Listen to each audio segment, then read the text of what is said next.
քաղաքապետի ձերբակալությունը կաշառակերության մեղադրանքով անակնկալ չէ։ Վարդան Ղուկասյանի քրեական եւ հակապետական կեցվածքը հայտնի է վաղուց։ Այդ մասին գիտեն բոլոր գյումրեցիները, այդ մասին խոսում ենք մենք եւ մեր տեխնացուն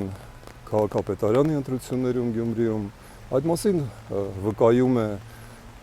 դժվար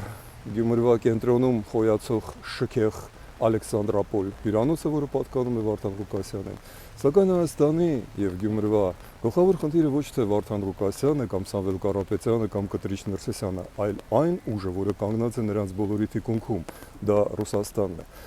Իսկ Ռուսաստանը Գյումրիում եւ ողջ Հայաստանում իրեն զգում է շատ լավ։ 102-րդ բազա, FSB-ի զորքերը, Գազպրոմը,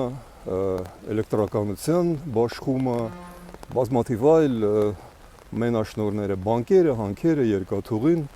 այսինքն Նիկոլ Փաշինյանը չի փորձում լուծել գլխավոր հարցը Հայաստանի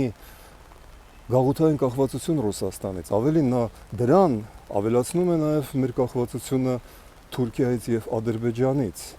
ինչ ենք առաջարկում մենք, անդամակցությունը Եվրոպային, Եվրամիությանը, օրենքի, մարդու իրավունքների եւ ազատության դաշտին։ Իսկ Փաշինյանը պարզապես վերացնում է մրցակիցներին, շարունակելով իր համար շահավետ համագործակցությունը Ռուսաստանի, Պուտինի հետ։